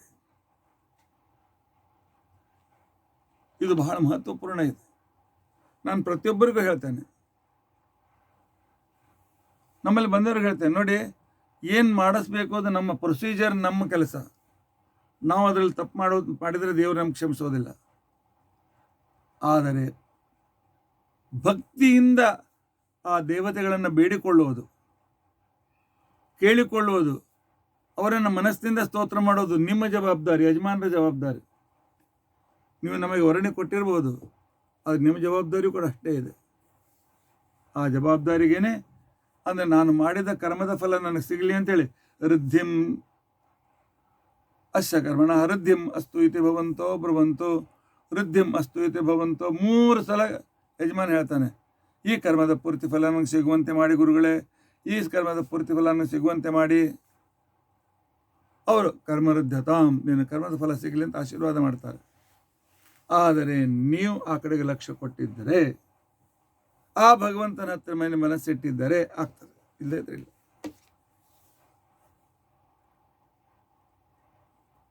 ಕ್ಲೃಪ್ತಂಚಮೆ ಕ್ಲೃಪ್ತಂಚಮೆ, ಮನುಷ್ಯನಿಗೆ ಕಷ್ಟಗಳಿದ್ದಾಗ ಹೋಗಿ ದೇವರೆದುರು ಕೂತ್ಕೊಂಡು, ಪರಮಾತ್ಮ ಈ ಕೆಲಸ ಆಗಲಿ, ನಿನಗೆ ನಾನು ಬಂಗಾರದ ಆಭರಣ ಮಾಡಿಸ್ತೇನೆ, ಪರಮಾತ್ಮ ಈ ಕೆಲಸ ಆಗಲಿ 2 ಸತ್ಯನಾರಾಯಣ ಪೂಜೆ ಮಾಡಿಸ್ತೇನೆ, ಪರಮಾತ್ಮ ಈ ಕೆಲಸ ಸಫಲ ಆಗಲಿ, ನಾನು ದೇವರಿಗೆ ವಸ್ತ್ರದಾನ ಮಾಡ್ತೇನೆ. ಹೀಗೆ ಏನೇನೋ ಬೇಡಿಕೊಳ್ತೇವೆ, ಆದರೆ ಬರೆದಿಟ್ಟುಕೊಳ್ಳೋದಿಲ್ಲ, ಮರ್ತೋಗ್ತದೆ. ದೇವರಂತಾನೆ ಸಂಕಲ್ಪ ಮಾಡಿದ್ದೆಲ್ಲ ಮಾಡು, ಇಲ್ಲದೆ ಇದ್ರೆ ಸಂಕಲ್ಪ ಭ್ರಷ್ಟತೆಯ ದುಃಖ ಅನುಭವಿಸು.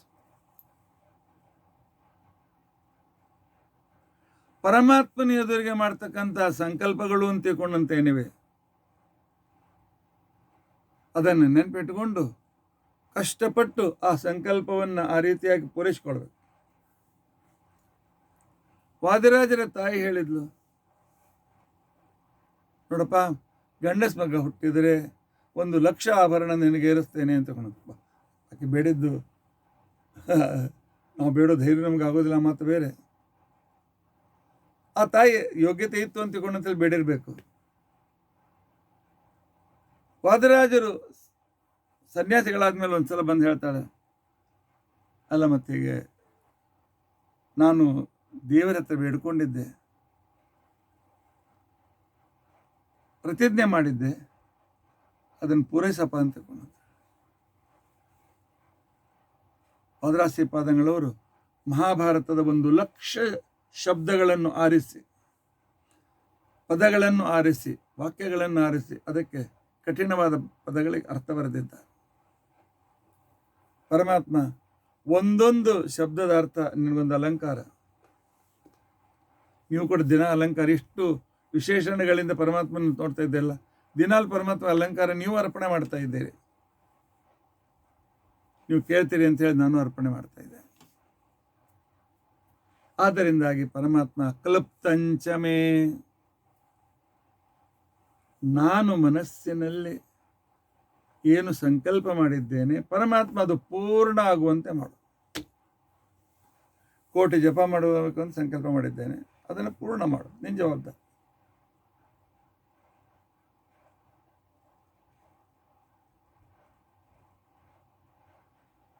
ಯಾಕಂತಂದ್ರೆ ಆ ರೀತಿಯಾಗಿರ್ತಕ್ಕಂಥ ಪ್ರಾರ್ಥನೆ ಇದೆ. ಈಗ ಚಾತುರ್ಮಾಸ್ಯದ ಸಂಕಲ್ಪ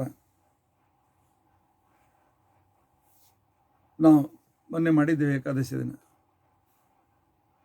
ಅದರಲ್ಲಿ ಇದೆ, ಪರಮಾತ್ಮ ವ್ರತ ಸ್ಥಾಪನ ಮಾಡಿದ್ದೇನೆ, ಏತನ್ಮಧ್ಯೆ ಯದಿ ಪಂಚತ್ವಂ ಭವೇತ್, ನಾನು ನನ್ನ ಪ್ರಾಣ ಹೊರಟು ಹೋದರೆ ಉಳಿದ ವ್ರತ ಆಗಲಿಲ್ಲ ಅಂತೇಳಿ ಇಲ್ಲ, ಅದರ ಪೂರ್ತಿ ಫಲ ನನ್ನ ಕೊಡು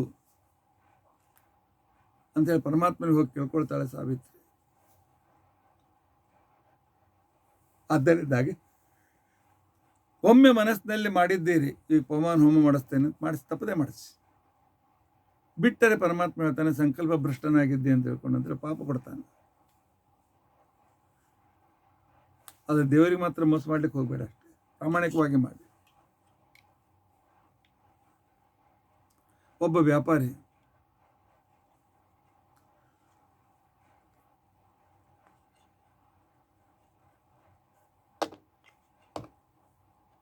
ಡಾಕ್ಟರ್ ಹೇಳಿದ್ರು, ಇಲ್ಲ ಮತ್ತೆ ನಿನ್ನ ಕಂಡೀಷನ್ ಸರಿ ಇಲ್ಲ, ನೀನು ಉಳಿಸೋದು ಕಷ್ಟ, ನಿಮ್ಮ ದೇವ್ರಿಗೆ ಬೇಡ್ಕೋ. ಹೇಗಾದ್ರೂ ಉಳಿಯಬೇಕು ಅಂತ ಅವನ ಮನಸ್ಸಿನಲ್ಲಿ ಬಂದಿತ್ತು, ಸಂಕಲ್ಪ ಮಾಡಿದ. ಪರಮಾತ್ಮ ನನಗೆ ನನ್ನ ಈ ಕೆಲಸ ಆಯಿತು ಅಂತ ತಿಳ್ಕೊಂಡಂತಂದರೆ ನನ್ನ ಗ್ರಹದಾನವನ್ನು ನಾನು ಮಾಡ್ತೇನೆ, ಗ್ರಹದಾನ ಯೋಗ್ಯ ಬ್ರಾಹ್ಮಣಿಗೆ ಮಾಡ್ತೇನೆ ಅಂತ.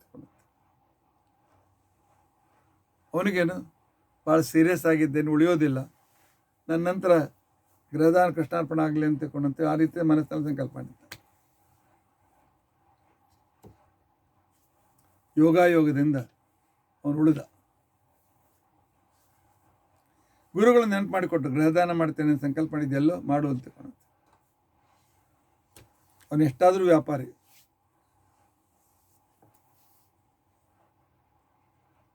ಅವನು ಪೇಪರ್ನಲ್ಲಿ ಕೊಟ್ಟ, ನಾನು ನನ್ನ ಮನೆಯ ದಾನವನ್ನು ಮಾಡಬೇಕಂತ ಮಾಡಿದ್ದೇನೆ, ಯೋಗ್ಯರು ಬಂದು ಇದನ್ನು ಸ್ವೀಕರಿಸಬೇಕು. ಅದ್ರ ಜೊತೆ ಕೆಳಗೊಂದು ಲೈನ್ ಬರೆದಿದೆ, ವಿತ್ ಕಂಡೀಷನ್ ಅಂತ ತಿಳ್ಕೊಂಡ. ಕಂಡೀಷನ್ ಏನಪ್ಪ? ಯಾಕೆಂದ್ರೆ ಅದು ಒಂದು ₹1,00,00,000 ಮನೆ ಇತ್ತು. ಆಗ ₹1,00,00,000 ಬಂಗ್ಲೋ ಆಗ್ತಾ ಇತ್ತು. ಅವೇನು ಮಾಡಿದ, ಅಂಗಳದಲ್ಲಿ ಒಂದು ಗುಡಿಸಲು ಕಟ್ಟಿಸಿದ. ಯಾರು ದಾನ ತೆಗೆದುಕೊಳ್ತೀರಿ ಅವರು ಆ ಗುಡಿಸಲನ್ನು ಕೊಂಡು ತೆಗೆದುಕೊಳ್ಬೇಕು. ಆ ಗುಡಿಸಲಿನ ಬೆಲೆ ₹1,00,00,000. ನಾ ದಾನ ಕೊಡೋಂಗಿಲ್ಲ ಅಂತೆಲ್ಲ ಹೇಳಿದ್ದೇನೆ, ಕೊಡ್ತೇನೆ ಬನ್ನಿ ಅಂತ ಕರೆದಿದ್ದೇನೆ. ಒಂದೇನು ₹1,00,00,000 ಮನೆ ಹೋದರು, ಆ ಗುಡಿಸಲಕ್ಕೆ ₹1,00,00,000 ಕೊಟ್ಟು ತೆಗೆದುಕೊಂಡು ನನ್ನ ಹಣ ನಂಗೆ ಬಂತು ಅಂತ ತಿಳ್ಕೊಂಡು ಅಂತೇಳಿ ದೇವ್ರಿಗೆ ಕೊಟ್ಟಂತೂ ಆಯಿತು, ಈ ಕಡೆಗೆ ನನ್ನ ಹಾನಿಯೂ ಆಗಲಿಲ್ಲ ಅಂತ ತಿಳ್ಕೊಂಡು ತಲೆ ಉಪಯೋಗಿಸೋದು. ಈ ರೀತಿಯಾಗಿ ದೇವ್ರಿಗೆ ಮೋಸ ಮಾಡ್ಲಿಕ್ಕೆ ಹೋಗಬೇಡಿ. ದೇವರ ಎದುರಿಗೆ ಮಾಡಿದ ಸಂಕಲ್ಪ ಕಷ್ಟ ಆದರೂ ಕೂಡ ಪೂರ್ತಿ ಮಾಡಿ. ಕ್ಲೃಪ್ತಿಂ ಚಮೇ, ಇನ್ನು ಪರಮಾತ್ಮ ಕ್ಲೃಪ್ತಿಯನ್ನು ಕೊಡು. ಕ್ಲೃಪ್ತಿ ಅಂತ ತಿಳ್ಕೊಂಡಂತ ಹೇಳಿ ಅಂದ್ರೆ ಏನು? ಪರಮಾತ್ಮ ಏನೋ ದೇವ್ರಿಗೆ ಬೇಡ್ಕೊಂಡಿದ್ದೇನೆ, ಸಂಕಲ್ಪ ಮಾಡಿದ್ದೇನೆ, ಮಗನ ಉಪನಯನ ತಿರುಪತಿಯಲ್ಲೇ ಮಾಡ್ತೇನೆ ಅಂತೇಳಿ ಬೇಡ್ಕೊಂಡಿದ್ದೇನೆ. ಆದರೆ ಅದನ್ನು ಪೂರೈಸುವುದು ಜವಾಬ್ದಾರಿ ನಿಂದು ಪರಮಾತ್ಮ. ಅದಕ್ಕೆ ಬೇಕಾದ ಅನುಕೂಲ ಮಾಡಿಕೊಡು ಪರಮಾತ್ಮ. ಆ ರೀತಿಯಾಗಿರ್ತಕ್ಕಂಥ ಅನುಕೂಲತೆ ಮಾಡಿಕೊಡು ಪರಮಾತ್ಮ ಅಂತ ತಿಳ್ಕೊಂಡಂತೆ ಪರಮಾತ್ಮನಿಗೆ ಕೇಳಬೇಕು. ಅಂದರೆ ನನ್ನ ಯೋಗ್ಯತಾನುಸಾರವಾಗಿ ಮಾಡಿದ, ನಾನು ಸಂಕಲ್ಪ ಮಾಡಿದ ಸೇವಾ ಸೂತ್ರಗಳು ನಿರ್ವಿಘ್ನವಾಗಿ ನಡೆಯಲಿ ಅಂತ ತಿಳ್ಕೊಂಡಂತೇಳಿ ಪರಮಾತ್ಮನಿಗೆ ಕೇಳಿಕೊಳ್ಳುವುದೇ ಕಲೃಪ್ತಿ ಅಂತ ತಿಳ್ಕೊಂಡಂತೇಳಿ ಕರೀತಾರೆ. ಕಲೃಪ್ತ ಅಂತ ತಿಳ್ಕೊಂಡಂತಂದರೆ ನಾನು ಮಾಡಿದ ಸಂಕಲ್ಪವನ್ನು ಪೂರ್ಣ ಮಾಡು ಅಂತ ತಿಳ್ಕೊಂಡಂತೇಳಿ. ಕಲೃಪ್ತಿ ಅಂತ ತಿಳ್ಕೊಂಡಂತಂದರೆ ನನ್ನ ಯೋಗ್ಯತೆಗೆ ಅನುಸಾರವಾಗಿ ನನ್ನ ಕೆಲಸವನ್ನು ಪೂರ್ತಿ ಮಾಡಿಸು. ಆ ರೀತಿಯಾಗಿರುತ್ತೆ. ಅನುಗ್ರಹ ಮಾಡಿ ನನ್ನ ಮೇಲೆ ಪರಮಾತ್ಮ ಅಂತ ತಿಳ್ಕೊಂಡು ಕಳೀತಾರೆ. ಇದಕ್ಕೆ ಕಲೃಪ್ತಿ ಅಂತ ತಿಳ್ಕೊಂಡಂತೇಳಿ ಕರೀತಾರೆ. ನಾನು ಏನು ಯೋಗ್ಯತಾನುಸಾರ ಪ್ರತಿಜ್ಞೆ ಮಾಡಿದ್ದೇನೆ ಅದು ಪೂರ್ತಿಯಾಗುವಂತೆ ಅನುಗ್ರಹ ಮಾಡೋದು ಪರಮಾತ್ಮ ನಿನ್ನ ಜವಾಬ್ದಾರಿ ಅಂತ ತಿಳ್ಕೊಂಡಂತೇಳಿ ಪರಮಾತ್ಮನಿಗೆ ಒಪ್ಪಿಸಿ.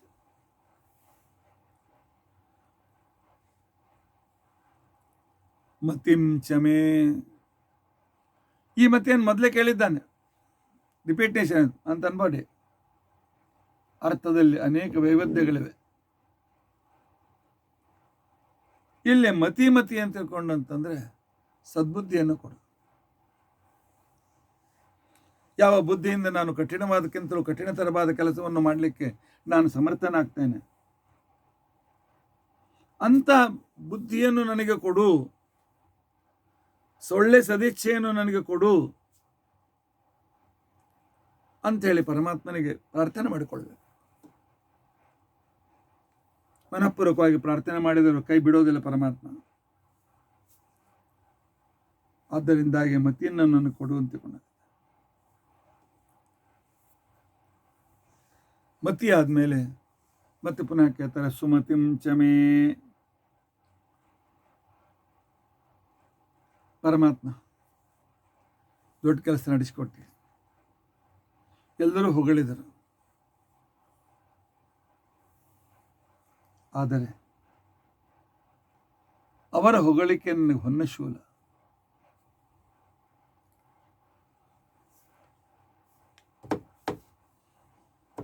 ಸುಮತಿಂ ಚಮೆ, ನನಗೆ ಒಳ್ಳೆ ಬುದ್ಧಿಯನ್ನು ಕೊಡು,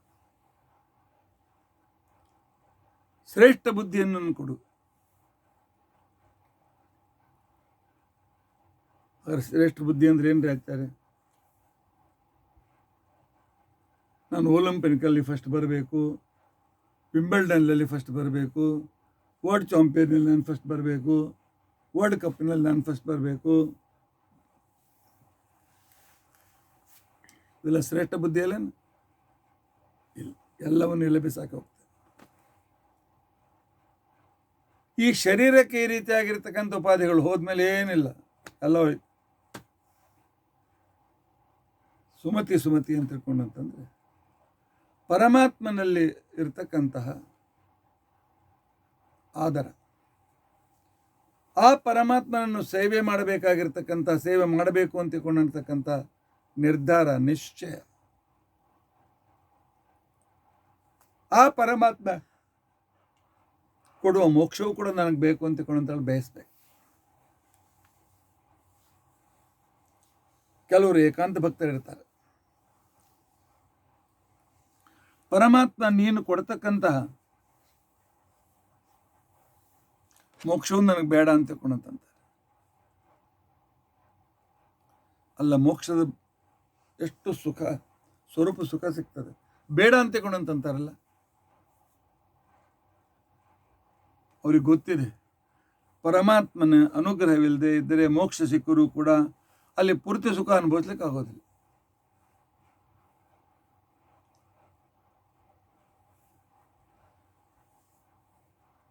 ಆದ್ದರಿಂದಾಗಿ ಪರಮಾತ್ಮನಲ್ಲಿ ನಮಗೆ ಶ್ರೇಷ್ಠ ವಸ್ತು ಪರಮಾತ್ಮ. ಹೇಳಿ, ವರ ಕೇಳು ಅಂತ ತಿಳ್ಕೊಂಡಂತ ಪರಮಾತ್ಮ ಹೇಳಿದರೆ ಶ್ರೇಷ್ಠವಾದ ವಸ್ತುವನ್ನು ಕೇಳು ಅಂತ ತಿಳ್ಕೊಂಡಂತಂದಾಗ ಬೇರೆ ಬೇಡ್ಕೊಂಡ್ರೆ ಭಗವಂತಂತಾನೆ ಏನು ಮೂರ್ಖರಿದ್ದಾರೆ. ನಾನು ಏನು ಬೇಕಾದ್ರೆ ಕೇಳೋ, ನನ್ನ ಕೇಳಲಿಲ್ಲ ಇವರು, ನನ್ನನ್ನೇ ನಾನು ಕೇಳಬೇಕಾದ್ರೆ ಕೊಡಲಿಕ್ಕೆ ನಾನು ತಯಾರಿದ್ದೇನೆ. ಆದರೆ ನಮಗೆ ಅಂಥ ಬುದ್ಧಿ ಹುಟ್ಟೋದು ಭಾಳ ಕಡಿಮೆ. ಅದು ತಿನ್ನಬೇಕು, ಇದು ತಿನ್ನಬೇಕು, ಇಂಥದ್ದು ಬೇಕು, ಅಂಥದ್ದು ಬೇಕು, ಇವ್ರು ಹಾಗೆ ಕೇಳಬೇಕು, ಇವ್ರು ಹೀಗೆ ಕೇಳಬೇಕು. ಈ ರೀತಿಯಾಗಿರ್ತಕ್ಕಂತಹ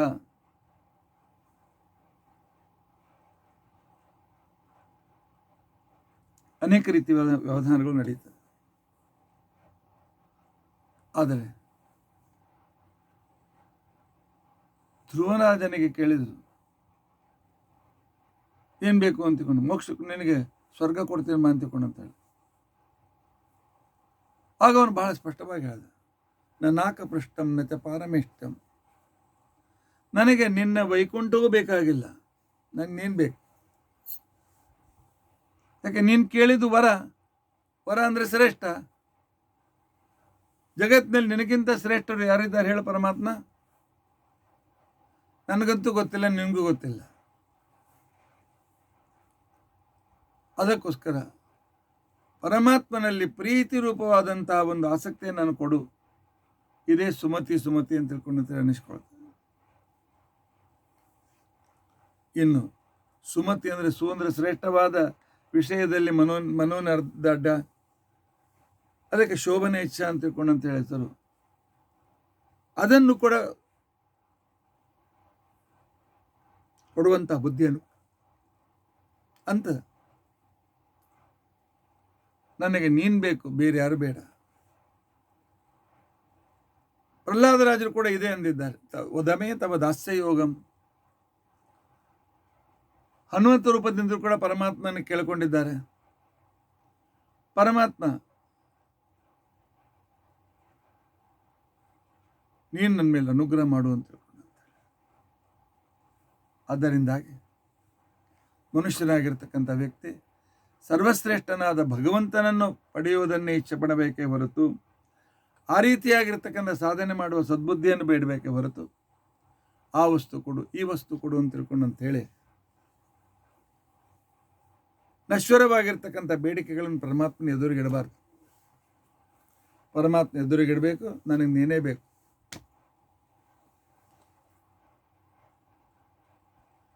ಹೌದು, ಪರಮಾತ್ಮ ನನ್ನವನಾದ ಮೇಲೆ किम अलभ्यम भगवती प्रसन्न श्रीनिकेतन, जो मिलेगा छप्पर फाड़ करके मिलेगा. ಆಕಾಶ ಸೀಳಿ ಅನುಗ್ರಹದ ಮಳೆಯನ್ನು ಗರಿಸ್ತಾನೆ ಪರಮಾತ್ಮ, ಅದರ ಮೇಲೆ ವಿಶ್ವಾಸ ಇಡಬೇಕು. ಆದ್ದರಿಂದಾಗಿ ಪರಮಾತ್ಮನನ್ನು ಪಡೆಯುವ ಇಚ್ಛೆ, ಮೋಕ್ಷದ ಇಚ್ಛೆ ನನಗೆ ಆಗಲಿ ಅಂತೇಳಿ ಕೇಳ್ಕೊಳ್ಳಿ. ಭಗವಂತ ಅನುಗ್ರಹ ನನಗಾಗಲಿ, ನನ್ನ ಜೀವನ ಸಫಲ ಆಗಲಿ, ಅವಶ್ಯವಾಗಿ ಕೇಳ್ಕೊಳ್ಳಿ.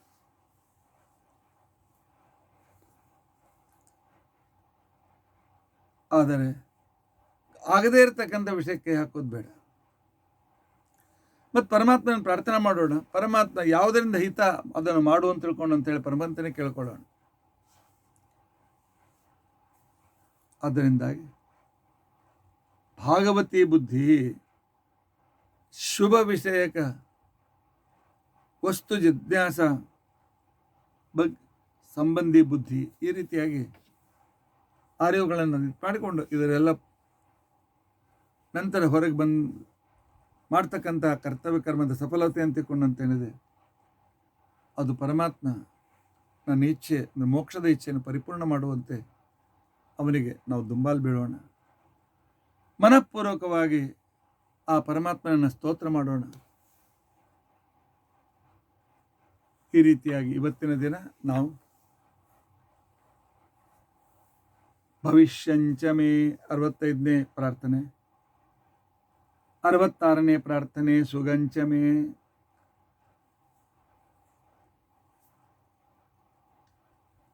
ಆನಂತರ ಸುಪತಂಚಮೇ, ವೃದ್ಧಂಚಮೇ 66, 67, 68, 69 ವೃದ್ಧಿಂಚಮೇ, ಆನಂತರ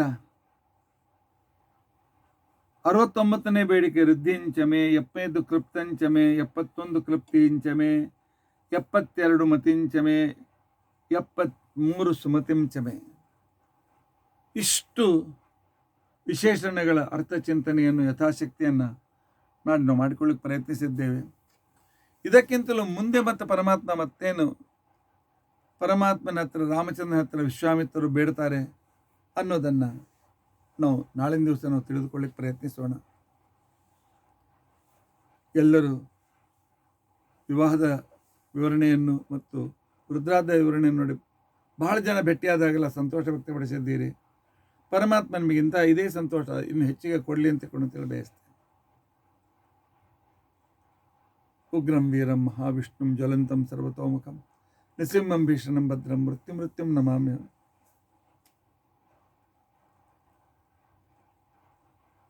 ಅಚ್ಯುತಾನಂತ ಗೋವಿಂದ ಸ್ಮೃತಿ ಮಾತ್ರಾರ್ಥ ನಾಶನ ರೋಗಾನ್ಮಯ ನಾಶಯ ಶೇಷ ನಾಶು ಧನ್ವಂತರೇ ಹರೇ. ಅಕ್ಷಯಂ ಕರ್ಮ ಯಸ್ಮಿನ್ ಪರೇ ಸ್ವರ್ಪಿತಂ ಪ್ರಕ್ಷಯಂ ಯಾಂತಿ ದುಃಖಾನಿ ಅನ್ನಾಮತಃ. ಅಕ್ಷರೋ ಯೋಜನ ಸರ್ವದೇವಾಮೃತಃ ಕುಕ್ಷಿಗಂ ಯಸ್ಯ ವಿಶ್ವಂ ಸದಾ ಜಾತಿಕಂ ಪ್ರೀಣಯಾಮ ವಾಸುದೇವಂ ದೇವತಾ ಮಂಡಲ ಖಂಡಮಂಡಲ. ಶ್ರೀಕೃಷ್ಣಾರ್ಪಣಮಸ್ತು.